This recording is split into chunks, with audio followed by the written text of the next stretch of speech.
dia dapat, nikmat cerah dia dapat. Jadi kita buat ibadat. Sudah tentu akhlak dia. Kita kat Mekah, hati kita bersih tu kan. Mak bapak kita pada tempat yang sewajarnya.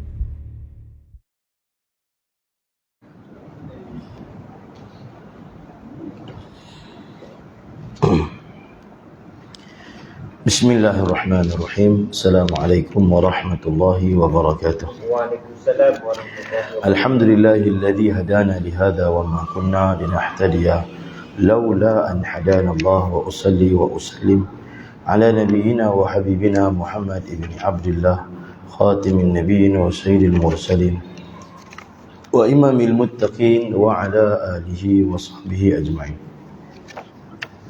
وقال الله تبارك وتعالى في القرآن المجيد وهو أصدق القائلين أعوذ بالله من الشيطان الرجيم إن الذين قالوا ربنا الله ثم استقاموا تتنزل عليهم الملائكة ألا تخافوا ولا تحزنوا وأبشروا بالجنة التي كنتم توعدون صدق الله العظيم. وقال عليه الصلاة والسلام إن الله يؤتي الدنيا لمن يحب ومن لم يحب ولكن الله لا يؤتي الدين إلا لما يحب أو كما قال عليه الصلاة والسلام. اللهم ألهمنا ما رشد أمورنا وأعذنا من شرور أنفسنا ومن سيئات أعمالنا. اللهم إنا نجعلك في نحورهم ونعوذ بك من شرورهم أما بعد.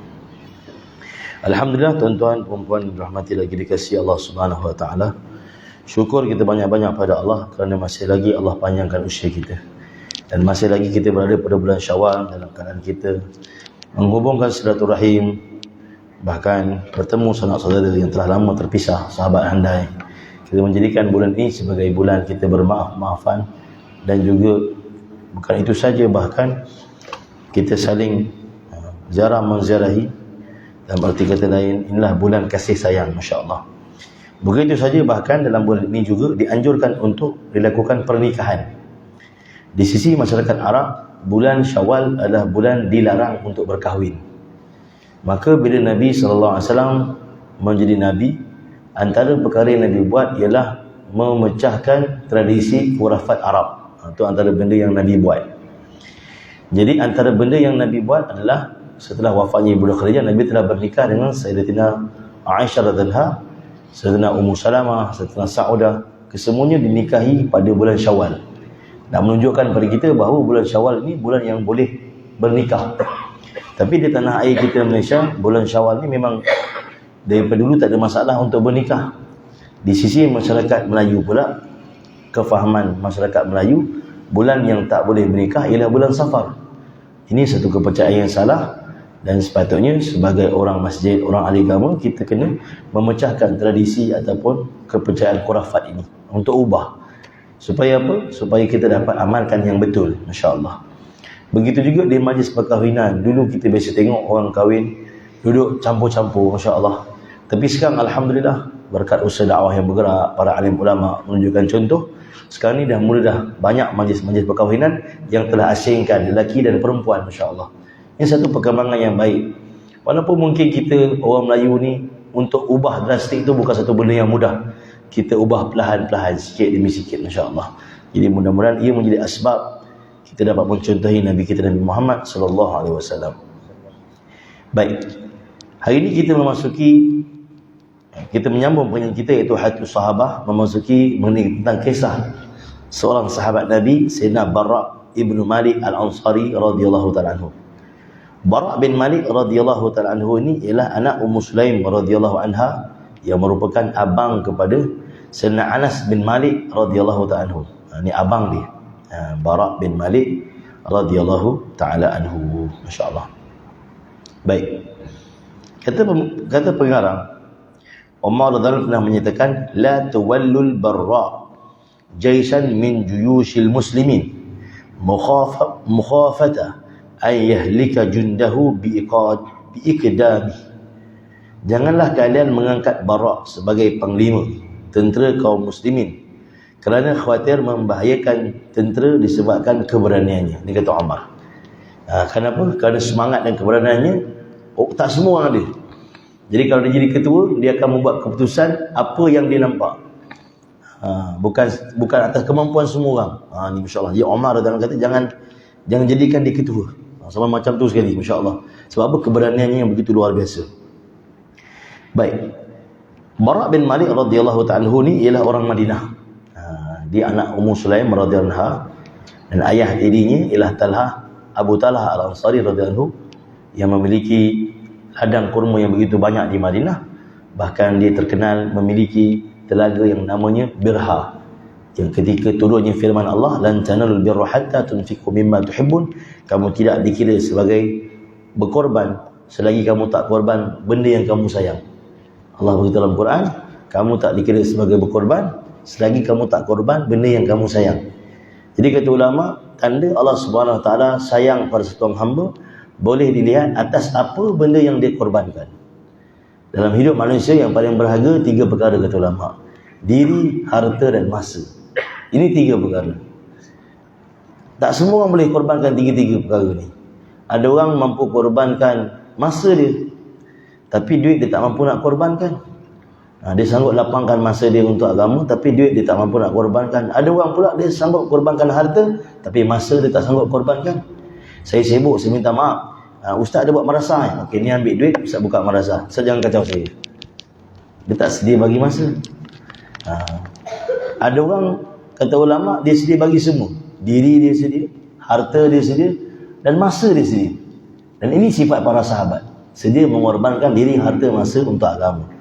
Dan di zaman Nabi Isa AS, orang yang macam ni ada 12 orang je. Namanya Hawariyun. Hawariyun sahabat Nabi Isa, yang kalau dalam agama Kristian tu dipanggil Saint John, Saint Peter, semua tu, Saint tu semua Hawariyun yang sedia mengorbankan 3 perkara untuk agama: diri, harta, masa. Di zaman Nabi SAW, orang yang macam ni ada 124,000 orang sahabat.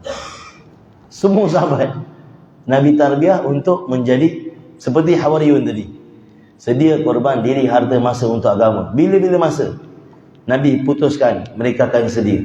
Bahkan Nabi datang Madinah lagi, mereka dah janji dengan Nabi, ayyuhal mab'usu fina ji'ta bil amri muta', perintahkanlah apa saja pada kami, engkau akan dapati kami akan taat. Ini orang Madinah, masya-Allah. Jadi tuan-tuan, ini benda yang berharga. Bila Allah SWT guna diri kita untuk agama, harta kita untuk agama, masa kita untuk agama, ini tanda kasih Allah Ta'ala pada satu orang. Idza ahabballahu wa imra'atan, bila Allah cinta pada seorang hamba, maka Allah Ta'ala akan guna dia. Diri dia Allah guna untuk agama, harta dia Allah guna untuk agama, masa Allah untuk agama. Sebab itu kita, kalau kita guna masa untuk agama, kita jangan cakap, takkanlah si aku je, dia tak pula, dah Allah tak pilih ni. Patut kita syukur Allah gunakan kita untuk agama. Allah gunakan kenderaan kita untuk agama, Allah gunakan rumah kita untuk agama, Allah gunakan harta kita untuk agama, masa kita untuk agama. Kerana ini tanda Allah kasih. Allah SWT kasih pada tuan hamba, dia bukan bagi harta. Dalam Quran Allah kata, bukanlah tanda kasih Allah pada seorang, Allah bagi dia harta. Bukan tanda benci Allah pada seorang, Allah jadikan dia miskin. Tidak. Tanda kasih Allah pada tuan hamba, bila Allah manfaatkan dia untuk agama. Diri, harta, masa untuk agama. Siapakah manusia yang pernah Allah kasih? Para Nabi. Semua Allah guna untuk agama. Tak ada satu Nabi pun yang tak disusah payahkan untuk agama. Semua Nabi susah untuk agama. Hatta Nabi yang paling kaya sekalipun, Sulaiman bin Daud alaihissalam, pun telah buat usaha dakwah, susah payah untuk agama, menunjukkan bahawa ini tanda kasih Allah pada seorang hamba.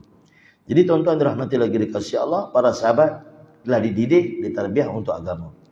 Baik, Bara' bin Malik Al-Ansari ini merupakan seorang yang rambut dia agak kusut. Rambut dia tak terurus macam sahabat lain.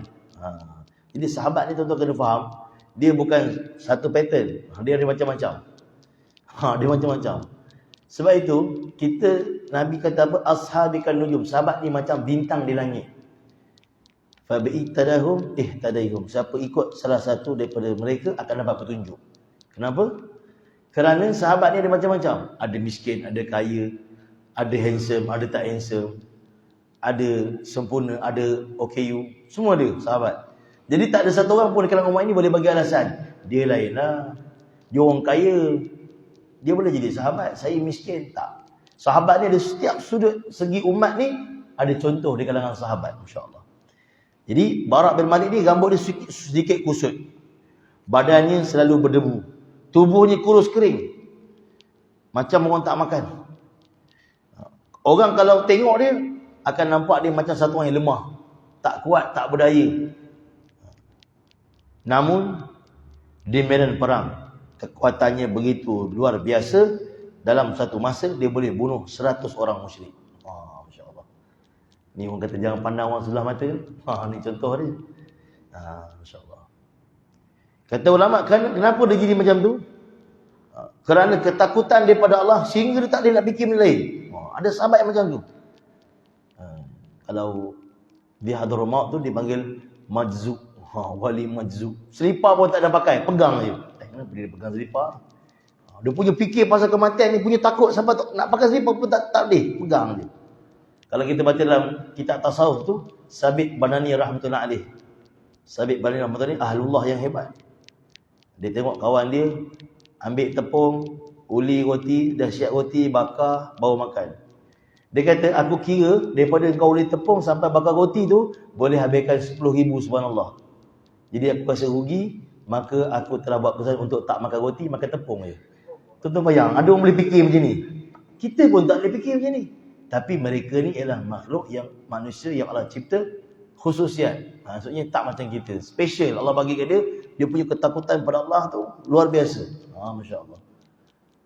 Sekali saya keluar dakwah di Singapura, ada satu orang senior pilot Singapore Airlines. Nama dia Captain Ali. Dia masih hidup lagi. Baru ni saya keluar dakwah Singapura, saya jumpa dia lagi. Tapi dah tua lah. Dia super senior Singapore Airlines. Jadi dia biasa fly long distance pun, biasa dia kata dia bagian guide junior-junior je dia kata. Dia ni super senior Singapore Airlines. Jadi saya tanya dia, macam mana Captain boleh ikut dakwah? Jadi dia kata, saya ni, benda yang paling saya tak suka sekali tasawuf. Saya anti tasawuf. Saya anti wali-wali ni, geng-geng tarikat, geng-geng masjid ni memang dia tak suka lah. Tapi saya ada minat membaca. Jadi kat rumah saya penuh buku-buku. Satu hari saya beli buku wali. Jadi satu kisah wali tu sangat kelakar. Tak masuk akal. Jadi saya pun ketawa-ketawa, tak puas lagi. Saya bawa buku tu pergi kedai mamak di Singapura ni. Panggil semua kawan-kawan, baca depan kawan-kawan dan ketawa ramai-ramai. Ketawakan kisah wali ni. Tak masuk akal dia kata. Ini wali menipu punya dia kata. Tak betul ni, tarikat ke apa ni semua tak betul.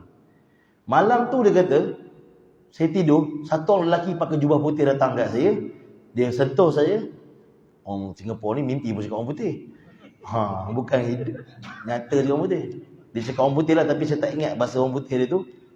Dia kata, maksud dalam mimpi tu, orang tu cakap orang putih dengan dia. Dia kata, aku dengan kau diciptakan tak sama. Engkau diciptakan untuk hidup macam yang kau hidup. Aku diciptakan untuk menyebut nama Allah. Jadi engkau dengan aku tak sama. Jadi engkau tak boleh ketawakan aku. Sebab aku dengan kau tak sama. Jadi Captain Nadi kata, saya bangun, saya pun macam takutlah dia kata. Sebab semalam baru pergi kedai mamak ketawakan dia. Datang pula dalam mimpi. Jadi saya takut, saya pergi Masjid An-Nur dekat Greenwood. Kalau tuan masuk daripada Tambak Johor tu, masjid pertama besar kat Singapura tu. Masuk je Tambak Johor tu, akan nampak masjid warna biru belah kiri. Masjid An-Nur, Masjid Greenwood. Masjid tu orang tabligh ada 60 orang. 40 daripada 60 tu semua dah keluar 4 bulan. Memang aktif lah situ. Jadi dia kata saya pergi situ, saya sembahyang subuh. Lepas subuh tengok orang buat bulatan.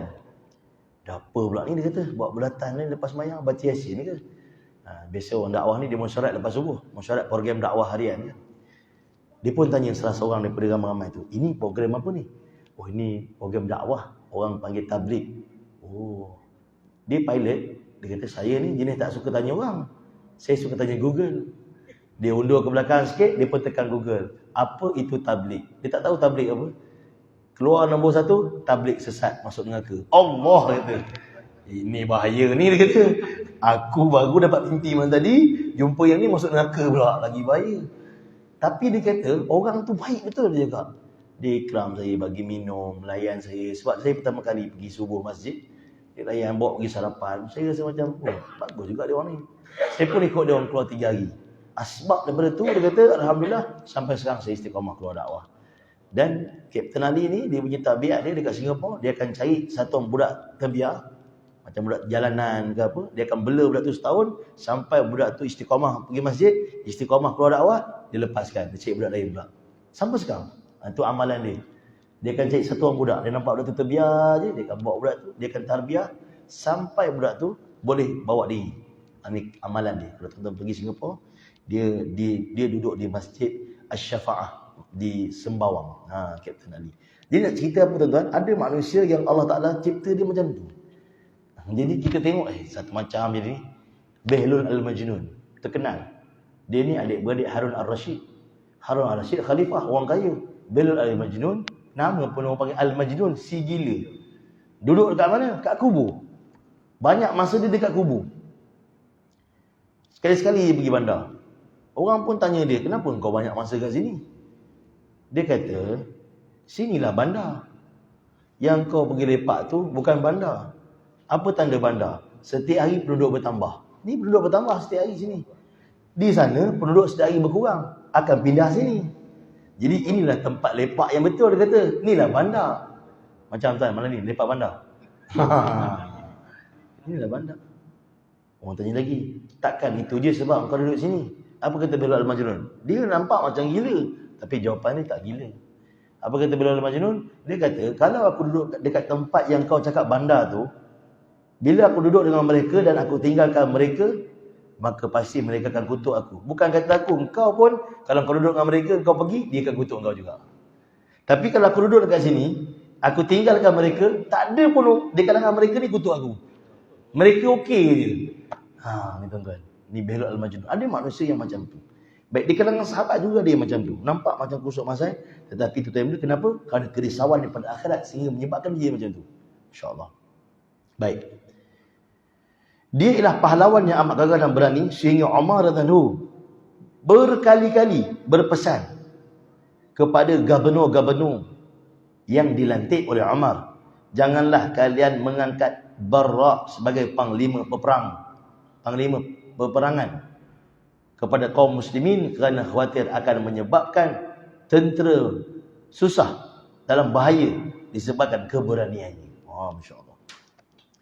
Bara' bin Malik Al-Ansari ialah saudari kandung Anas bin Malik. Ini abang Anas bin Malik. Masya-Allah.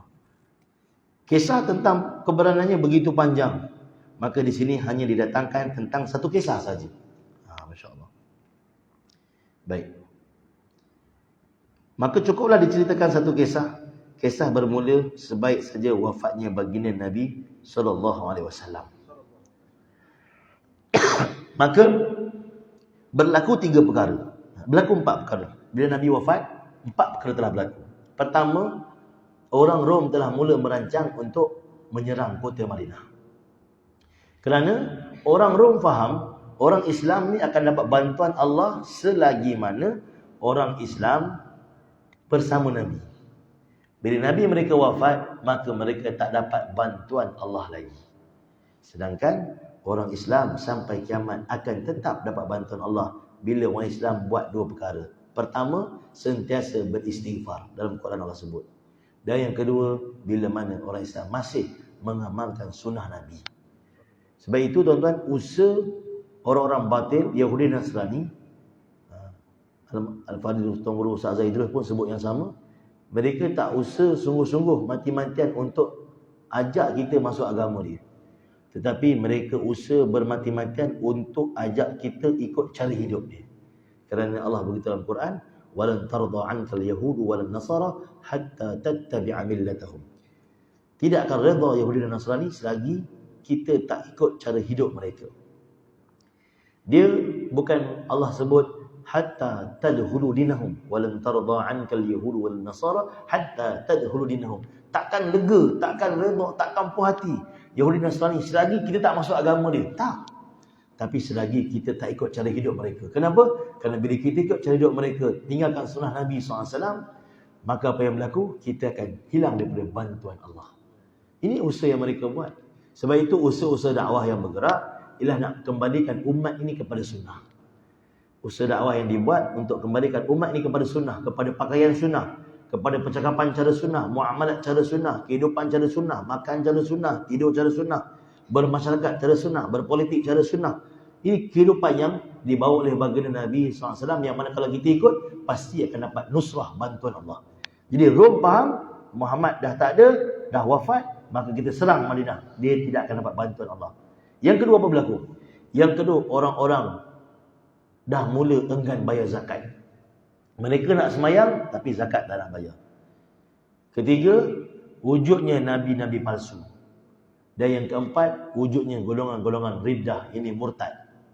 Dia faham agama ni ada, waktu Nabi hidup je, Nabi dah wafat, kita kembali pada jahiliah. Ini 4 perkara berlaku. Ketika mana? Nabi wafat. Waktu tu siapa khalifah? Abu Bakar radhiyallahu anhu.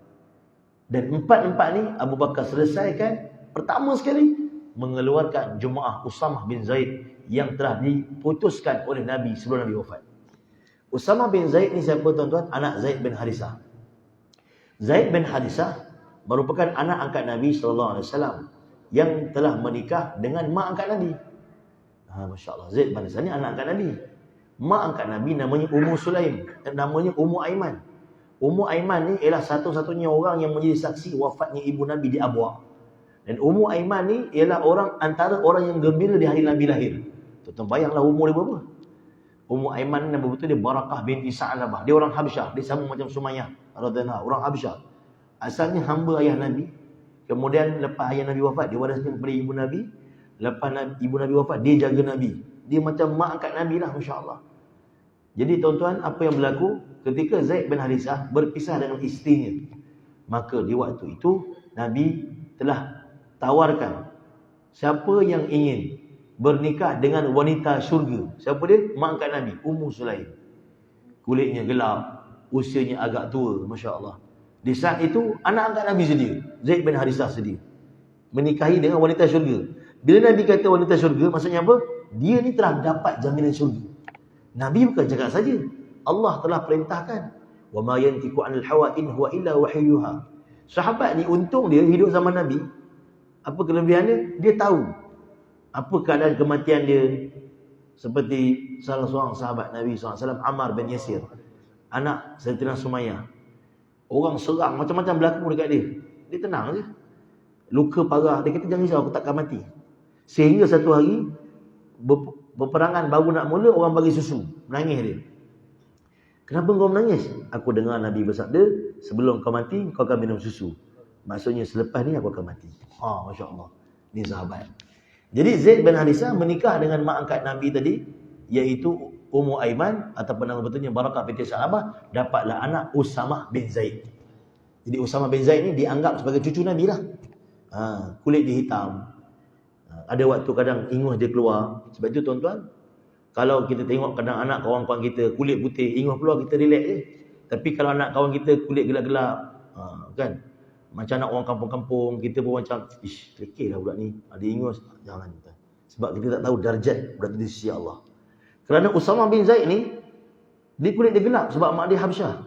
Tapi tuan-tuan, ketika hingus dia keluar, nampak macam tak terurus. Waktu tu Nabi tunggu dia. Sahabat semua tunggu. Nabi tunggu apa ni? Tunggu budak ni. Budak ni kecil lagi masa tu. Hingus keluar, kulit gelap. Maka seorang lelaki kata, wahai Rasulullah, kerana budak hingus yang hitam ni, kita tunggu dia. Maka perkataan tu Nabi tak suka. Orang ni mati murtad. Jangan main-main kan. Usamah bin Zaid ni bukan calon-calon budak. Jadi kita nampak budak-budak kecil-kecil, lagi-lagi ada open house macam ni kan, lagi bintang muka, kita relax je. Kita tak tahu darjat budak tu di sisi Allah macam mana.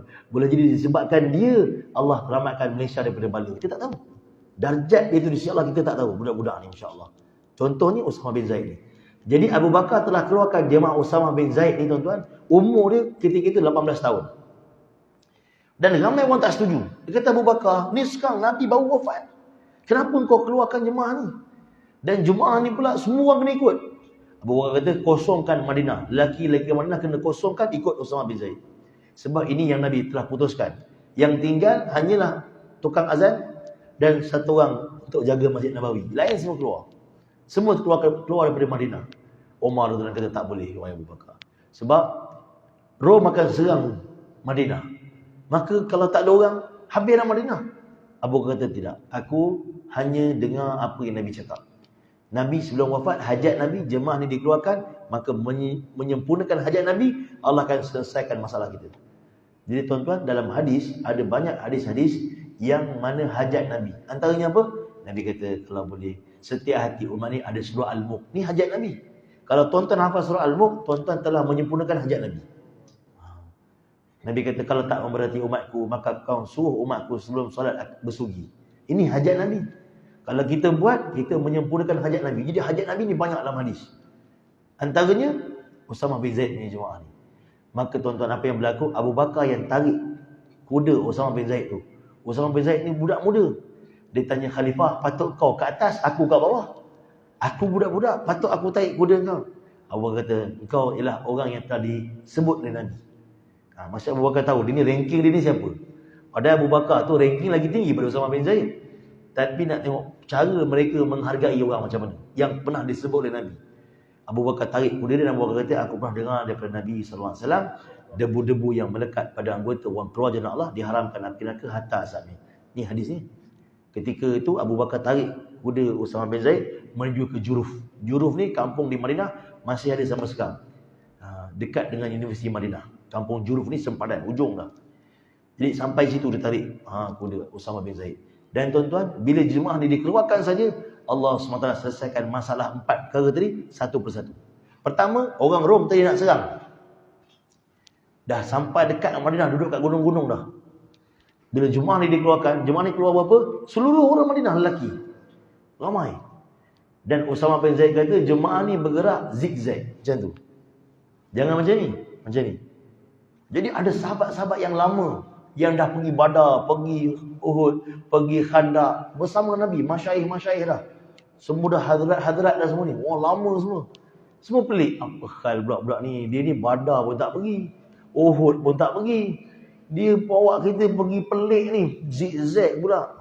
Kata ulama, orang yang telah diputuskan menjadi ketua, jadi amir, Allah Ta'ala dah bagi ilham kat dia apa nak buat. Dan bila keluar daripada Madinah, sejuk menyelubungi sahabat waktu malam. Umar radhiyallahu anhu telah cari kayu api dan bakar kayu api nak hilangkan sejuk. Usamah bin Zaid datang, tak tanya siapa yang bakar. Usamah kata, tolong padamkan sekarang. Padam kayu api ni. Umar kejut. Umar kena diarahkan untuk padam. Umar pun padam. Taat. Bayangkan tuan, sahabat ajar kita, walaupun budak-budak jadi ketua, tapi bila Nabi dah putuskan, kena taat.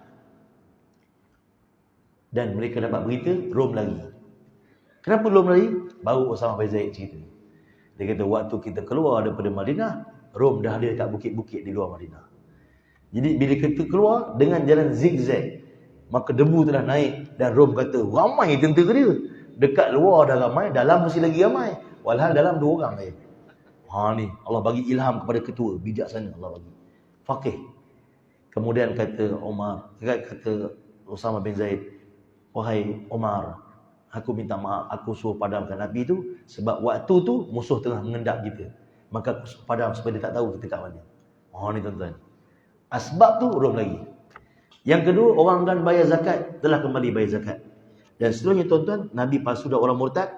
Ini kisah yang diceritakan di sini. Baik. Seterusnya, Abu Bakar Siddiq berusaha keras menentang fitnah yang besar ini. Dia mempersiapkan kaum Muhajir dan Ansar menjadi 11 pasukan tentera dan melantik 11 orang panglima perang membawa panji-panji, yakni bendera-bendera Islam. Mereka bergerak menuju ke semenanjung Arab untuk mengembalikan golongan murtad kepada petunjuk kebenaran dan memerangi mereka yang menyeleweng kepada Islam. Ini bergerak untuk dakwah, pujuk mereka kembali kepada Islam, orang murtad ni. Antara orang murtad yang paling berbahaya dan sangat banyak pengikut ialah Bani Hanifah, kaum musyrik, dan juga mereka yang bersama dengan Musailamatul Kazzab. Mereka berjumlah lebih kurang 40,000 orang. Bukan sikit, ramai. 40,000 orang. Mereka merupakan pengikut Musailamatul Kazzab paling kuat. Dan mereka mempercayai Musailamatul Kazzab ialah Nabi mereka. Masya Allah. Musailamatul Kazzab ni tuan-tuan, Nabi ada lagi, dia dah mengaku Nabi dah. Dan dia telah hantar surat kepada Nabi, wahai Muhammad, kita ni sama-sama Nabi, kita bagi 2 lah kawasan. Dia jaga bahagian Yamamah. Yamamah ni mana? Riyadh. Nabi jaga Mekah, Madinah, dia jaga belah atas. Dia dah pernah hantar surat kat Nabi. Sebab itu Al-Kazzab ni bukan lepas Nabi wafat. Nabi hidup lagi dah dipanggil.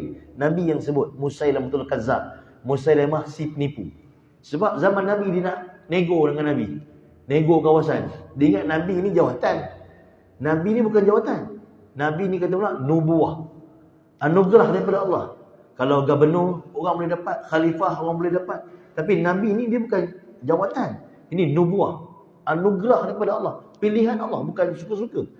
Bukan boleh dipertandingkan. Bukan. Ini nubuah, kenabian. Baik.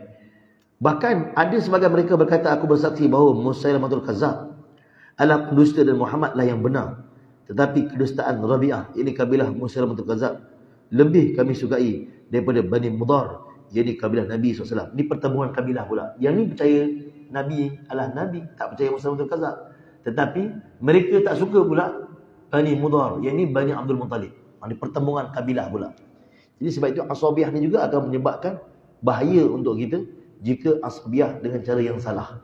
Kefahaman asabiah dengan cara yang salah. Maksudnya, kita boleh tak sayang bangsa kita? Boleh. Tapi tak boleh pada benda yang salah. Maksudnya kalau benda bangsa kita buat tak betul pun, kita cakap betul. Ini salah. Dia kalau benda tak betul, kena cakap tak betul. Baik, seterusnya. Musailamatul Kazzab telah mengalahkan angkatan tentera pertama kaum muslimin yang dipimpin oleh Ikrimah bin Abi Jahal. Ikrimah telah sampai dan akhirnya mereka telah menang sebab jumlah mereka begitu besar, 40,000 ketumpukan tentera, dan Ikrimah telah datang di kubu mereka. Ini beza berperang di satu tempat yang luar daripada kubu dengan berperang di kubu. Kubu mereka dah siap dengan persiapan dan macam-macam. Seterusnya Abu Bakar As-Siddiq mengutus pasukan yang kedua yang dipimpin oleh Khalid bin Walid, dan dalam pasukan itu terdapatnya Bara' ibnu Malik Al-Ansari radhiyallahu ta'ala anhu. Baik. Ada beberapa perkara tentang murtad tadi. Di Yaman ada 20,000 orang telah murtad. 20,000 orang telah murtad lepas Nabi wafat tu. Baik. Dan mereka ni bukan di kalangan sahabat. Jadi tuan-tuan kena tahu, di zaman Nabi ada orang yang tak jumpa Nabi, dia dapat Islam daripada sahabat. Dan di kalangan mereka ini, kata ulama, ada yang masuk Islam ikut-ikut, tak belajar dan lain-lain, insya-Allah kena ikut. Baik. Adapun di Mekah, Madinah dan Taif tidak ada seorang pun murtad. Lepas Nabi wafat, di Mekah, Madinah dan Taif, 3 tempat ni tak ada orang murtad. Dan di Yaman, apa yang telah berlaku? Satu orang telah mengaku Nabi, namanya Aswad Al-Ansi. Aswad Al-Ansi ni telah mengaku dia Nabi. Di utara tadi Musailamatul Kazzab, di Yaman Aswad Al-Ansi telah mengaku Nabi. Dan ketika itu Abu Muslim radhiyallahu ta'ala, sahabat Nabi, telah buat usaha dakwah di sana sehingga dia telah dibakar seperti Nabi Ibrahim telah dibakar. Dia telah dibakar kerana dia buat usaha dakwah, ajak orang kembali kepada Nabi SAW, kembali kepada Allah, beriman kepada Nabi. Dan Aswad Al-Ansi takut orang ikut dia, dia telah bakar kayu api, dia telah bakar dia hidup-hidup, dan dia tak terbakar. Dan dia ni telah balik ke Madinah untuk buat laporan kepada sahabat yang lain di Madinah. Sampai di sana bertemu dengan Umar. Ini riwayat yang sahih. Bertemu dengan Umar di Masjid Nabawi. Umar kata, kamu daripada mana? Saya daripada Yaman. Daripada Yaman? Kami telah dapat berita ada seorang sahabat. Maksudnya apa? Bukan semua sahabat kenal sahabat. Punya ramai sahabat ni. Kami dapat berita ada seorang sahabat telah buat usaha dakwah di sana, telah mengajak orang beriman pada Allah, kembali kepada ajaran Nabi Muhammad SAW, memerangi Aswad Al-Ansi. Dan Aswad Al-Ansi telah bakar dia dan dia telah terselamat. Kamu kenal orang tu? Dia kata, saya juga dengar kisah tu. Dia lah kawan tu. Omar tengok dia, Omar kata, kamu orang tu. Omar tengok muka dia, Omar kata, kamulah orang tu. Omar kan terus pergi depan Masjid Nabawi, umumkan orang yang kita dengar kisah tu sekarang di depan kita. Semua sahabat pergi salam dia. Kisah di Yaman. Tetapi Aswad Al-Ansi juga telah dibunuh oleh seorang sahabat namanya Fairuz Dailani rahmatullahi alaih radhiyallahu anhu. Sahabat lain telah pergi dan telah bunuh dia untuk menamatkan penyebaran dakwah dia untuk mengajak kepada agama yang batil, yang salah, bertentangan dengan agama Nabi Muhammad SAW. Okay, kita beri azan, kita sambung sikit lagi.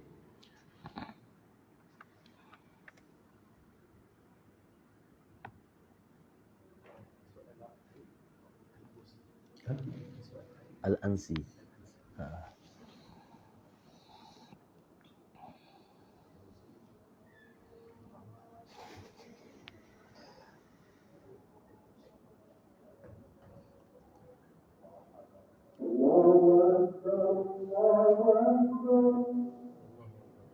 Allah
Baik, kita sambung lagi tuan. Jadi, maka Khalid Al-Walid telah memimpin tentera yang jumlahnya 21,000 ketumbuhan tentera untuk menyerang Musailamatul Kazzab. Dan peperangan ini berlaku di Yamamah, ini di Najd. Senang cakap, kalau negeri sekarang ni Riyadh, ibu negara Saudi sekarang. Okay. Itu tempat Musailamatul Kazzab. Nyata angkatan perang musuh tidak dapat dikalahkan. Tentera Islam telah bergerak dan Musailamatul Kazzab dan tenteranya telah mengasak sehingga sampai ke kemah dan kubu Khalid bin Walid. Mereka merobohkannya dan hampir saja membunuh isteri Khalid bin Walid, tapi tidak percaya. Situasi sudah sangat genting. Tentera Islam sedang berada dalam keadaan bahaya yang besar, bahkan bahaya itu sebenarnya mengancam agama Islam. Kerana ini peluang orang musyrik untuk memijak orang Islam dan melumpaskan penjaga benteng paling hadapan, iaitu pahlawan Islam. Khalid bin Walid tidak henti-henti membakar semangat angkatan tenteranya. Dia menyusun semula angkatan tentera dengan cara memisahkan Muhajirin daripada Ansar dan kaum Badui daripada kumpulan-kumpulan lainnya. Khalid menyatukan satu kabilah di bawah panji-panji yang sama agar mereka mengetahui kedudukan masing-masing serta kedudukan pihak musuh. Pertahanan tentera Musailamatul Kazzab seolah seperti pertahanan gunung ganang yang tinggi dan kuat. Mereka tidak peduli berapa ramai sekalipun korban yang gugur di pihak mereka selagi masih berupaya mengangkat senjata. Mereka perlu menentang habis-habisan angkatan perang Islam yang kembali mempamerkan kehebatan. Hebat dan berani hingga Sabit bin Qais yang menjadi pembawa panji-panji Ansar telah bertekad untuk syahid dengan menggali sebuah lubang. Dia berdiri dalam lubang itu untuk mengelak daripadanya lari dan berundur. Akhirnya Sabit menemui syahid yang sangat diidam-idamkan. Zaid ibn Khattab, ini abang kepada Umar bin Khattab, pula mengulang-ulang seruannya kepada kaum muslimin. Wahai kaum muslimin, gigitlah kuat-kuat dengan gerhamu dan lawanlah musuh-musuhmu. Dan teruslah mara, wahai manusia. Demi Allah, aku tidak akan berkata sepatah kata pun selepas ini sehingga tentera Musailamatul Kazzab dapat dikalahkan atau aku kembali menemui Allah. Akan aku tunjukkan hujahku ini. Akhirnya Zaid bin Khattab, ini abang Umar bin Khattab, juga syahid. Disusuli pula dengan Salim Maula Abu Huzaifah. Salim Maula Abu Huzaifah ni, dia adalah hamba kepada Abu Huzaifah dan telah dibebaskan. Akhirnya dijadikan anak angkat. Sebab itu tuan-tuan kalau jumpa orang namanya Maula, tak ada bin, maka itu anak angkat. Contoh, nama dia Azizul Maula Azmi. Sepatutnya Azizul bin Azmi. Dalam Islam, anak angkat perlu diletakkan Maula. Kalau dia tak tahu ayah dia siapa, diletakkan Maula di sana. Seperti Zaid Maula Muhammad sallallahu alaihi wasallam. Sebab Zaid Harisah ni adalah anak angkat Nabi. Dulu Zaid bin Muhammad. Bila turun firman Allah, anak angkat tak boleh dibinkan dengan nama bapa angkat. Maka diletaklah Zaid Maula Muhammad. Jadi penggunaan Maula ni panjang syarahannya. Lain kali kita cerita. Maula ni dia boleh jadi hamba, dia boleh jadi anak angkat, dia boleh jadi tuan. Maulana tu tuan. Dia boleh jadi nabi.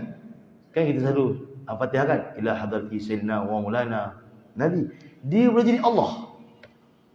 Faghfir lana anta maulana. Dia boleh jadi Allah. Jadi perbahasan maula ni panjang. Nanti lain kali kita cerita. Dia macam Sayyidina juga. Dia waktu nanti kita cerita. Baik. Jadi Salim Maula Abu Huzaifah ni ialah anak angkat Abu Huzaifah. Yang mana Abu Huzaifah ni adik Hindun binti Utbah, adik ipar Abu Sufyan bin Harb, ayah dia Utbah bin Rabi'ah, merupakan orang yang pertama mati di Badar di kalangan orang kafir. Utbah bin Rabi'ah. Baik. Dan Salim Maula Abu Huzaifah ni antara sahabat yang paling sedap suara. Ada dua sahabat yang ranking atas. Ada ranking suara sedap. Pertama namanya Ubay bin Ka'ab, keduanya Salim Maula Abu Huzaifah. Kalau kita belajar dalam ulum Quran, di Darul Quran ada sebut pasal ni dalam kitab qiraat. Dua sahabat yang suara sedap. Ni antara sahabat yang suara sedap yang mana pun pergi perang, masya-Allah. Dengan membawa panji-panji kaum Muhajirin dan berperang tanpa mengenal sakit maupun gentar. Melihatkan beberapa orang pahlawan pilihan telah gugur sedangkan pertempuran masih sengit, maka Khalid bin Walid telah mengarahkan Bara' ibn Malik. Kata Khalid, wahai pemuda Ansar, pimpinlah mereka. Maka Bara' segera membakar semangat juang kaumnya. Masa tu dah getir dah. Seorang demi seorang sahabat syahid. Sahabat-sahabat yang besar-besar dah syahid dah. Walaupun Umar telah pesan, jangan lantik Bara' ni jadi ketua. Tapi Khalid yang merupakan pahlawan Islam, dia nampak waktu ni memang tak payah buat apa dah. Memang kena masuk dia habis-habisan dia. Kena hantar orang yang paling berani sekali di kalangan mereka, iaitu Bara' ibn Malik. Maka apa yang telah berlaku? Bara' segera membakar semangat juang pada para sahabat. Wahai kaum Ansar, kerana waktu telah diasingkan. Muhajirin, Ansar, Badui. Asingkan 3 kelompok. Tak bergerak sekali. Bergerak dengan 3 pengasingan tadi. Baik. Kenapa diasingkan? Itu strategi Khalid. Strategi Khalid. Sebab kadang-kadang ada orang yang bila tengok orang sekampung dia makin semangat. Tadi dicampur, sekarang ni diasingkan. Dia pun tengok, kawan tu pun berani. Takkan aku tak ni satu kampung aku. Ada strategi Khalid. Dia asingkan bagi satu kampung. Sama-sama kampung. Supaya apa? Semangat kembali. Baik. Maka Bara' telah kata apa? Wahai kaum Ansar, jangan ada seorang pun daripada kalangan kalian yang berfikir untuk balik ke Madinah. Jangan seorang pun niat nak mati kat Madinah. Jangan ada satu orang pun niat nak balik. Kita punya kubur kat sini. Tu dia punya kata-kata mula-mula. Diangkat jadi ketua, itu perkataan mula-mula dia. Tidak ada Madinah dah setelah hari ni. Dah tak ada Madinah dah. Madinah dah habis dah. Sekarang kehidupan kita kat sini je. Sama ada agama tersebar ataupun kubur kita kat sini. Dan yang ada selepas ini hanyalah Allah dan syurga je. Tak ada dah Madinah. Tak ada kehidupan dunia, tak ada dah. Allah dan syurga je. Bara' terus maju ke arah musuh bersama pasukan Madinah. Dia berhasil memecahkan barisan musyrikin dan juga orang-orang yang murtadin tadi. Menebas leher-leher musuh Allah bagi tiada henti serangan, menyebabkan musuh mula goyah. Akhirnya tentera Musailamatul Kazzab telah lari dan telah masuk di situ taman yang merupakan taman kerehatan Musailamatul Kazzab. Musailamatul Kazzab adalah satu kubu yang besar. Di Riyadh tu, di Najd tu, kubu dia besar. Dan dalam kubu tu tempat dia berehat. Ada taman. Dipanggil hadiqah. Taman kerehatan. Istirahah. Tempat dia berehat. Tetapi sahabat kata ini bukan taman kerehatan. Tetapi kata sahabat, kata Bara' bin Malik, ini adalah hadiqatul maut. Taman kematian. Masya Allah. Dia tukar nama. Ini bukan tempat rehat lagi dah. Ini tempat mati. Ini kata Bara' bin Malik. Jadi mereka pun lagi dalam tu dan mengunci pintu. Sehingga sahabat tak tahu cara nak masuk macam mana. Tembok dia tinggi dan dia telah kunci semua pintu. Dan di dalam tu ada ribuan tentera Musailamatul Kazzab yang dah bersedia untuk bunuh siapa saja yang cuba untuk masuk. Dalam kubu tadi, dalam taman kematian tadi yang sahabat panggil, ataupun taman kerehatan yang Musailamatul Kazzab panggil. Jadi insya-Allah pada pertemuan yang akan datang kita akan menyambung mengenai tentang bagaimana Bara' ibnu Malik, Masya Allah, yang begitu luar biasa, dia telah masuk ke dalam tu. Macam mana kaedah dia telah masuk, dan macam mana dia telah buka pintu tadi yang telah dikunci oleh tentera Muslim Kazak, dan bagaimana Muslim Kazak telah dibunuh oleh orang yang mana pernah membunuh pakcik kesayangan Nabi SAW, iaitu Sayyidina Wahsy bin Harb. Ini kita akan bahaskan pada pertemuan yang akan datang. Saya mohon maaf sebenarnya berkonsep terkasar bahasa. Setelah kata terlanjur bicara, minta ampun pada Allah. Jadi tuan-tuan, bulan Syawal ni kita ambillah peluang untuk ziarah mazrahi, dan juga di kalangan teman-teman kita, saudara mara kita, ada yang dapat pergi haji. Maka ambillah peluang Syawal ni, selain kita ziarah silaturahim, kita ucap tahniah. Ulama kata amalan sahabat, bila dengar sahabat dia dapat pergi haji, dia akan jumpa ucap tahniah. Dan kalau kita pernah pergi haji, maka kita kongsilah apa ilmu, tip-tip yang kita boleh kongsi kat dia, dan jangan cerita benda yang bukan-bukan. Ini pun kena beritahu juga. Kadang kau pergilah bawa selipar, memang kena curi kat sana. Sana memang ada hilang cerita. Cerita yang buruk-buruk ni bukan amalan sahabat. Cerita yang baik-baik. Oh, Masya Allah, kau pergi sana dapat beribadah kat sini. Diorang kata haji susah nak tahu. Tak, itu orang cerita. Jangan dengar orang cerita. Jangan dengar orang cerita. Kadang kita tuan-tuan suka dengar orang cerita, suka tengok kat TV. Orang pergi haji umrah ni kadang-kadang dia nak tawaf, dah semangat ni nak tawaf sunat. Tengok TV lah kejap, tengok orang ramai ke tak. Tengok TV orang ramai, tarik selimut balik lah. Jangan tengok TV tu. Walaupun tuan-tuan tengok orang ramai penuh tawaf tu, jangan percaya TV tu. Tuan-tuan turun, insya-Allah boleh tawaf. Jadi jangan terkesan dengan TV. Walaupun orang ramai, tuan-tuan turun je. Jadi kata-kata semangat macam itu tuan bagi tahu. Kalau tuan-tuan belum pernah pergi haji, jumpa saudara mara kawan-kawan pergi haji, tuan-tuan minta didoakan. Tuan doakan saya pun nak pergi haji. Tuan doakan saya. Sebab doa paling makbul 365 hari, 364 hari di multazam. 1 hari di hari Arafah, 9 Zulhijjah, minta didoakan kita. Kalau yang tak ada anak, minta didoakan. Kalau yang belum ada jodoh, minta doakan. Kalau yang sakit, minta didoakan. Di hari Arafah tu, doa daripada zuhur sampai ke maghrib. Doa yang sangat powerful makbul. Disebut dalam banyak hadis sahih. Dan tuan-tuan pesan kepada teman-teman, kawan-kawan yang pergi haji, cari kitab nama Fadilat Haji. Bawa kitab ni pergi Mekah, Madinah. Habiskan. Dalam tu ada hadis-hadis Nabi tentang Mekah, Madinah. Barulah tuan-tuan pegang Hajar Aswad tu, tahu apa cerita dia. Pegang Haji Ismail, masuk Ismail doa, tahu cerita dia. Sampai kat Jabal Sur, tahu cerita dia. Di Uhud, tahu cerita dia.